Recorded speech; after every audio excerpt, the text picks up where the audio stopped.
दास्तान खौफ की, शॉर्टकट वाली सड़क और वो साया।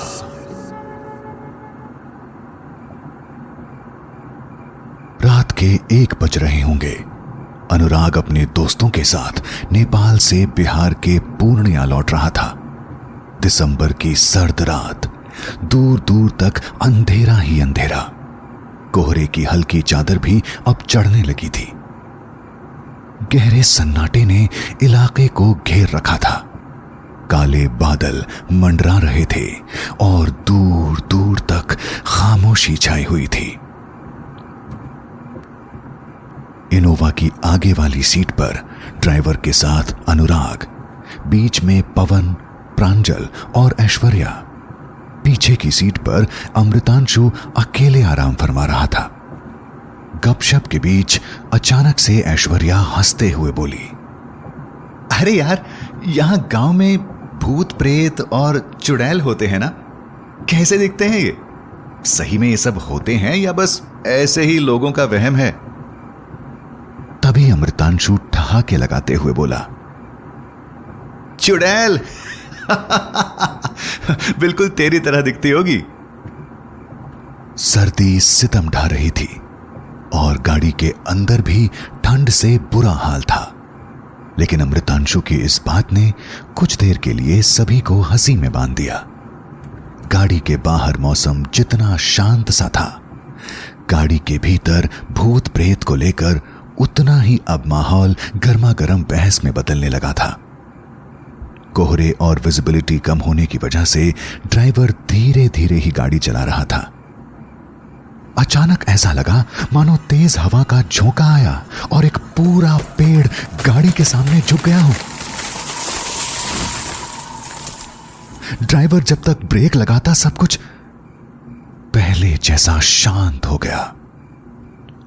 अनुराग को लगा कि शायद उसे झपकी आ गई है और उसने कुछ सपना देखा है।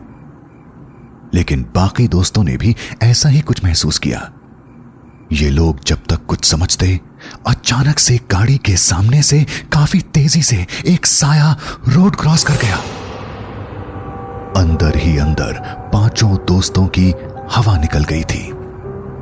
किसी के समझ में नहीं आ रहा था कि अचानक ये क्या हुआ, लेकिन कोई कुछ बोलने की हालत में नहीं था। एक खामोशी सी छा गई थी। चुप्पी तोड़ते हुए अनुराग बोला, क्या हुआ यार? इतना सन्नाटा क्यों छा गया? कहीं कहीं डर गए क्या तुम लोग? विंडो से बाहर देखते हुए अनुराग को लगा कि ये रास्ता तो बिल्कुल अलग सा है। सुनसान सड़क, एक तरफ दूर तक फैली नदी तो दूसरी तरफ घने जंगल। रास्ता भी वन वे था। अनुराग ने ड्राइवर से पूछा, ये रास्ता तो हाईवे नहीं लग रहा है। हम जिस रास्ते से शाम को आए थे वो तो हाईवे था ना? ड्राइवर डरते हुए बोला, भैया ये शॉर्ट रास्ता है, हाईवे तो हमने पीछे ही छोड़ दिया। अभी ये लोग कुछ सोचते समझते कि अचानक बीच सड़क पर फिर से एक साया दिखाई देने लगा। दूर से देखकर ऐसा लग रहा था मानो वो किसी का इंतजार कर रहा हो। आसपास ना कोई बस्ती थी और ना ही किसी का घर। इस सुनसान शॉर्टकट रास्ते पर ना तो स्ट्रीट लाइट थी और बादलों की वजह से ना चांद की रोशनी। करीब 100-150 मीटर की दूरी पर जब ड्राइवर ने डिपर मारा, सामने कुछ भी नहीं था। सभी हैरान थे। अभी अभी तो बीच सड़क पर किसी का साया दिख रहा था, अब अचानक से वो कहां गायब हो गया।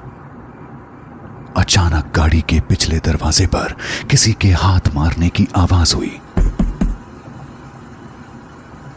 अमृतांशु ने पीछे मुड़कर देखा, लेकिन वहां कोई भी नहीं था। ये सब सोचकर अनुराग और उसके दोस्त इतना डर गए कि उनके चेहरे पसीने से भीग गए थे। हाथ पांव कांपने लगे थे।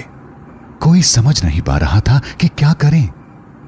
सभी दोस्तों को यह एहसास हो रहा था कि कुछ तो गड़बड़ है, लेकिन कोई किसी से कुछ बोलने की हालत में नहीं था। अनुराग ने ड्राइवर को गाड़ी तेज भगाने को कहा। अभी गाड़ी 200-300 मीटर ही आगे गई होगी कि अमृतांशु अजीब हरकतें करने लगा। कभी अपने सर को वो गाड़ी के शीशे पर मार रहा था, तो कभी अपने ही हाथों से अपना गला दबाने की कोशिश कर रहा था।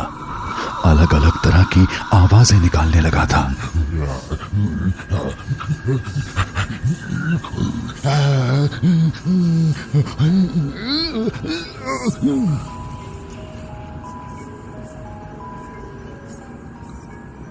ऐसा लग रहा था मानो उसके अंदर कोई और ही इंसान हो।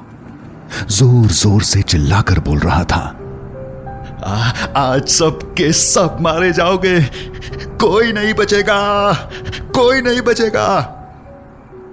प्रांजल और पवन ने अमृतांशु को रोकने की कोशिश की, लेकिन अब अमृतांशु पवन का ही गला दबाने लगा। अमृतांशु कुछ सेकंड के लिए नॉर्मल होने पर रोते हुए बोलने लगा, भाई मेरे बगल में कोई है, वही ये सब करवा रहा है। मैं कुछ नहीं कर रहा, मैं कुछ नहीं कर रहा। लेकिन बाकी दोस्तों में किसी को वहां कुछ नहीं दिख रहा था।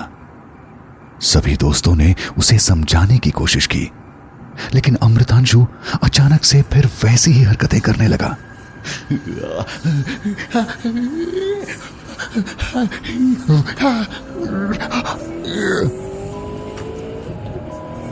गाड़ी तेजी से दौड़ रही थी, लेकिन अमृतांशु को कंट्रोल करना इन दोस्तों के लिए मुश्किल हो रहा था। अचानक पीछे का गेट खोलकर अमृतांशु चलती गाड़ी से नीचे कूद गया। अनुराग ने ड्राइवर से गाड़ी रोकने को कहा, लेकिन ड्राइवर ने साफ मना करते हुए कहा, भैया ये इलाका सही नहीं है, यहां पर गाड़ी रोकना बिल्कुल भी सेफ नहीं है भैया। अमृतांशु भैया के ऊपर किसी बुरी आत्मा का साया आ गया है। अच्छा हुआ वो गाड़ी से बाहर चले गए, अगर गाड़ी रोकेंगे तो हम सबकी जान चली जाएगी भैया। ड्राइवर ने गाड़ी तेज करने की कोशिश की, लेकिन अचानक से गाड़ी की लाइट अपने आप बंद हो गई और गाड़ी खुद ब खुद वहीं रुक गई। अमृतांशु पीछे छूट चुका था। अनुराग और उसके बाकी दोस्त बचाओ बचाओ चिल्ला रहे थे, लेकिन इस सुनसान और वीरान सड़क पर इन सब की चीख पुकार सुनने वाला दूर दूर तक कोई नहीं था। उस रात आखिर क्या हुआ बाकी इन सभी दोस्तों के साथ? आखिर क्या था इस शॉर्टकट रास्ते का राज और किसका था वो साया? कहानी जानने के लिए सुनते रहिए दास्तान खौफ की।